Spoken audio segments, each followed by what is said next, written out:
हाँ बच्चों, K. N.. Maurya classes में आप लोगों का स्वागत है। आज हम लोग क्लास 10th में आगे के क्रम में इस वीडियो में रिप्रोडक्शन इन एनिमल, जंतुओं में जनन पढ़ा जाएगा। जनन जीवधारियों का प्रमुख लक्षण होता है बच्चों। कोई भी जीव हो अपने जैसे जीव उत्पन्न करने की क्षमता रखता है या उत्पन्न कर सकता है या उत्पन्न करता है, इसी क्रिया को जनन कहते हैं। Each living organism produces own type of progeny is known as reproduction. जनन जीवधारियों का लाक्षणिक गुण है। इसी के आधार पर सजीव और निर्जीव देखते हैं कि सजीवों में जनन पाया जाता है तो निर्जीवों में नहीं पाया जाता है। आइए जंतुओं में जनन, रिप्रोडक्शन इन एनिमल, जंतुओं में जनन की मुख्य दो विधियां होती हैं। कितनी विधियां होती हैं? दो। अलैंगिक जनन एसेक्सुअल रिप्रोडक्शन एंड लैंगिक जनन सेक्सुअल रिप्रोडक्शन। अलैंगिक जनन और लैंगिक जनन बच्चों। अलैंगिक जिसमें जनन अंग की आवश्यकता नहीं पड़ती है। The process of reproduction in which do not requirement of sex organ is known as asexual reproduction. जनन की वह विधि जिसमें जनन अंगों की कोई आवश्यकता नहीं पड़ती है, उसे सोमैटिक सेल ही न्यू ऑर्गेनिज्म का फॉर्मेशन करता है। मियोसिस समसूत्री विभाजन विधि द्वारा एक अलैंगिक जनन की क्रिया संपन्न होती है। तो जंतुओं में अलैंगिक जनन की क्रिया मुख्य रूप से तीन विधियों द्वारा होती है। कितनी विधियों द्वारा? तीन। विखंडन द्वारा, कलिका द्वारा और पुनरुद्भवन द्वारा। देखिए बच्चों, बाय फ्रेगमेंटेशन, विखंडन, खंडन, एक कोशिकीय जीव हो या बहुकोशिकीय जीव हो, उसके बॉडी पार्ट समसूत्री विभाजन द्वारा कई खंडों में विभाजित हो जाते हैं और प्रत्येक खंड जो है वृद्धि व विकास करके वो नए जीव का निर्माण करता है। इस तरह की क्रिया मुख्य रूप से एक कोशिकीय जीव, यूनिसेलुलर ऑर्गेनिज्म, एक कोशिकीय जीव में मियोसिस समसूत्री विभाजन द्वारा कई खंडों में विभाजित हो करके उतने खंडों से उतने वो जीव बन जाते हैं। जैसे यूनिसेलुलर यूग्लिना है, पैरामीशियम है, अमीबा है। अमीबा का शरीर समसूत्री विभाजन द्वारा केंद्रक से होते हुए कई खंडों में विभाजित हो जाता है, जिसमें केंद्रक का कुछ न कुछ हिस्सा अवश्य होता है। उतने खंड से उतने एम्ब्रॉयड सेल, अमीबीय कोशिकाएं बनकर अमीबा बन जाते हैं। पैरामीशियम में भी विभाजन द्वारा जनन होता है, यूग्लिना में भी विभाजन द्वारा जनन होता है। लेकिन बहुकोशिकीय जीवों में, बहुकोशिकीय जीव जैसे आपका प्लाज्मोडियम है, इसमें मलेरिया पैरासाइट, उसमें बहुखंडन, फ्रेगमेंटेशन क्या है? बहुखंडन में द्वारा कई भागों में विभाजित हो जाता है। इस तरह से दूसरा अब आता है कलिका द्वारा, बाय बडिंग, बड फॉर्मेशन। बड, मुकुल या कलिका बच्चों,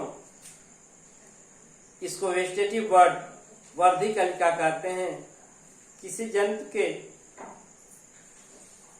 आउटर सरफेस से एक उभार प्रारंभ में निकलकर एक कली जैसा रूप, बड लाइक स्ट्रक्चर निर्मित होता है और ये वृद्धि और विकास करके उसी पौधे जैसा बन जाता है, उसी जंतु जैसा बन जाता है। इसको बड कहते हैं और पैतृक जीव से वो अलग हो जाता है।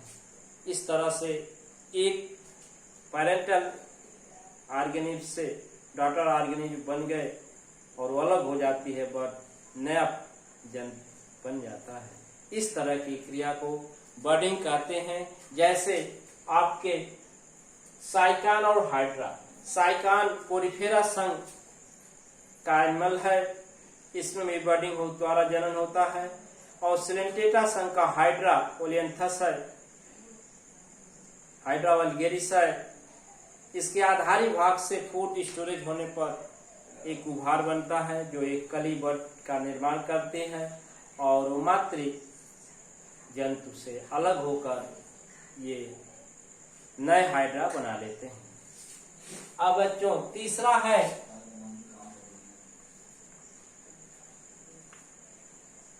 ये पुनरुद्भवन, रीजनरेट करना।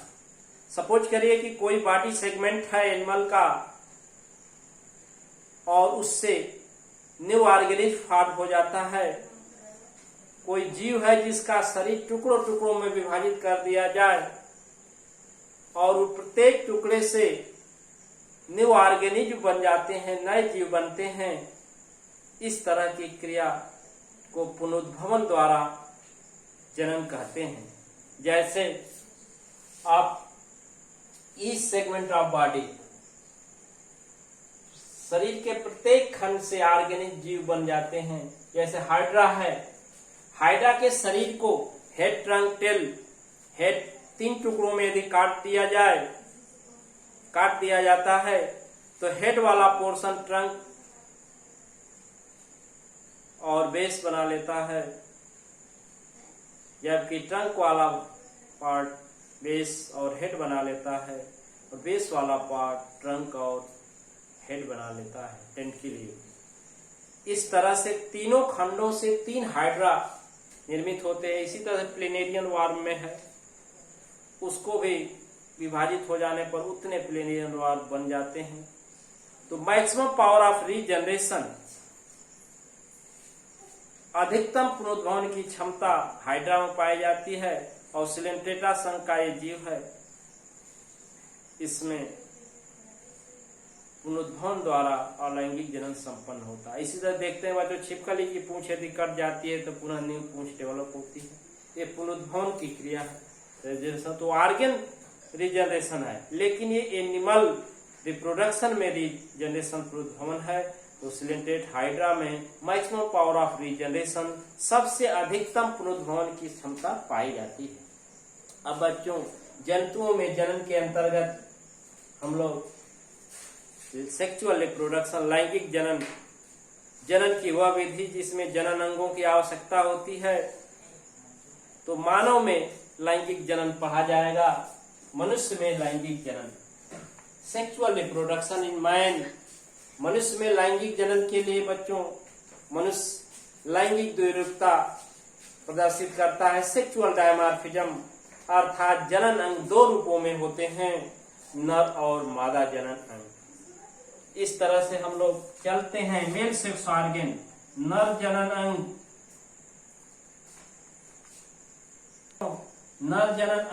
और मादा जनन अंग।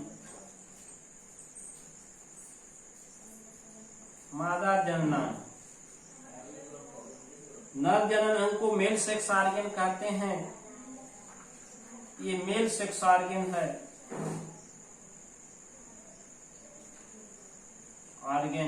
और मादा जनन अंग जो होता है मादा जननांग,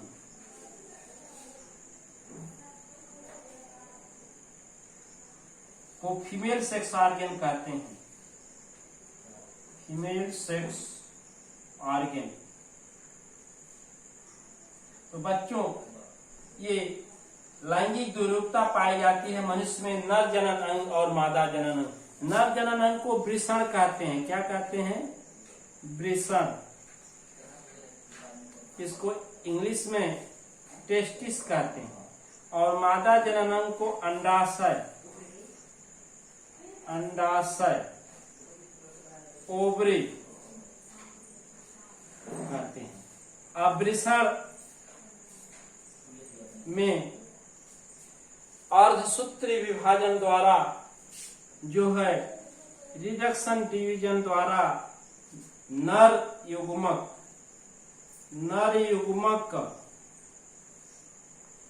मेल गैमीट बनते हैं बच्चों।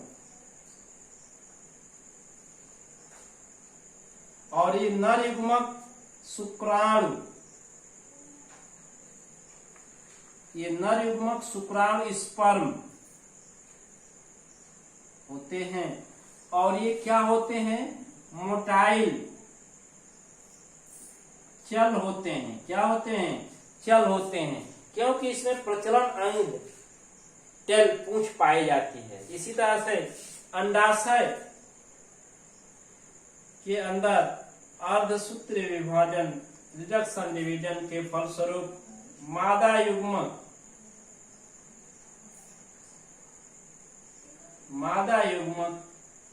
फीमेल गैमेट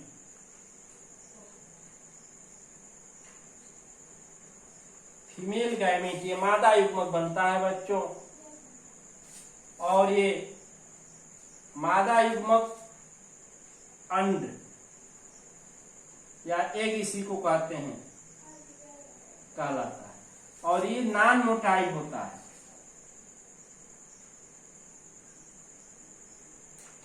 अचल क्या होता है, अचल होता है, नॉन मोटाइल। अब बच्चों इस तरह से मनुष्य में लैंगिक द्विरूपता पाई जाती है। नर और मादा जनन अंग पाए जाते हैं। नर जनन अंग वाले मनुष्य को मेल कहते हैं और मादा जनन अंग वाले को फीमेल कहते हैं। मेल सेक्स ऑर्गन टेस्टिस वृषण होता है और फीमेल सेक्स ऑर्गन ओवरी अंडाशय होता है। बच्चों दोनों जनन अंगों में युग्मकों के निर्माण की क्रिया युग्मक जनन कहलाती है। जनन की वह प्रक्रिया, जनन की वह विधि जिसमें युग्मकों का निर्माण होता है उसे युग्मक जनन कहते हैं। क्या कहते हैं, युग्मक जनन, gametogenesis, the process of reproduction in which formation of gamete take place is known as gametogenesis. जनन की वह विधि जिसमें युग्मकों का निर्माण होता है उसे युग्मक जनन कहते हैं। ये दो प्रकार का होता है, नर युग्मक जनन और मादा युग्मक जनन। नर युग्मक जनन को स्पर्मेटोजेनेसिस, शुक्र जनन कहते हैं और मादा युग्मक जनन को अंड जनन, oogenesis कहते हैं। नर युग्मक जनन स्पर्मेटोजेनेसिस या शुक्र जनन की क्रिया वृषण में अर्धसूत्री विभाजन के फलस्वरूप गुणसूत्रों की संख्या आधी होकर नर युग्मक स्पर्म या शुक्राणु का निर्माण होता है, जो मोटाइल और या चल होता है, क्योंकि इसमें प्रचलन अंग लोकोमेट्री ऑर्गन टेल पाई जाती है। और मादा युग्मक जनन oogenesis, अंड जनन जिसको कहते हैं, ये मादा जनन अंग अंडाशय में अर्धसूत्री विभाजन द्वारा गुणसूत्रों की संख्या आधी हो जाती है, जिसके फलस्वरूप मादा युग्मक एक अंड का निर्माण होता है। अब बच्चों युग्मक जनन की क्रिया हो गई, युग्मकों का निर्माण हो गया।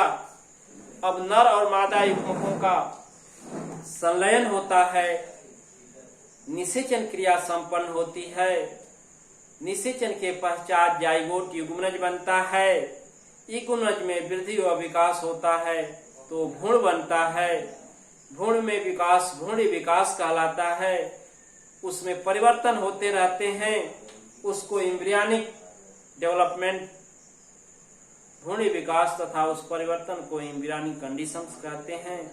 और चाइल्ड ऑफ बर्थ, बच्चे के जन्म के रूप में न्यू ऑर्गेनिज्म उत्पन्न होता है। ये लैंगिक जनन की प्रक्रिया है, जंतु हो या मनुष्य, सब में। तो बच्चों इस तरह से आज हम लोग इंट्रोडक्शन सेक्सुअल रिप्रोडक्शन का पढ़े। अब मानव में जनन अंग की संरचना और नर युग्मक की संरचना, मादा युग्मक की संरचनाएं कौन कौन, सेकेंडरी सेक्सुअल कैरेक्टर, द्वितीय गौण लैंगिक लक्षण है मेल के फीमेल के, इसको उस क्रम में पढ़ा जाएगा। यहाँ स्पर्म की संरचना हम बना दे रहे हैं, ये है, और इसमें एक केंद्रक, और यहाँ पर एक्रोसोम होता है बच्चों, और इसमें माइटोकॉन्ड्रिया क्या होती है,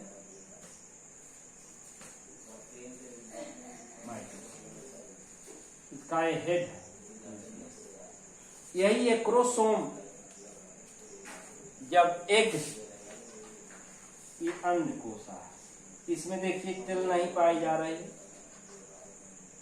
एक, ये नॉन मोटाइल है और ये मोटाइल है, और दोनों का फ्यूजन होता है। यहाँ पर नर युग्मक यहाँ आता है, यही एक क्रोमोसोम इसकी भित्ति को गला देता है। ये संलयन 2n, ये n है और ये n है। अब यहाँ 2n जाइगोट बन जाता है बच्चों, युग्मनज बन जाता है निषेचन के पश्चात। तो नर और मादा युग्मकों को संलयन की क्रिया को निषेचन फर्टिलाइजेशन कहते हैं। इस तरह से आज के वीडियो में हम लोग इतना ही पढ़ेंगे। अगले दिन मनुष्य में लैंगिक जनन की प्रक्रिया, नर जनन अंग के बारे में पढ़ा जाएगा। Thank you.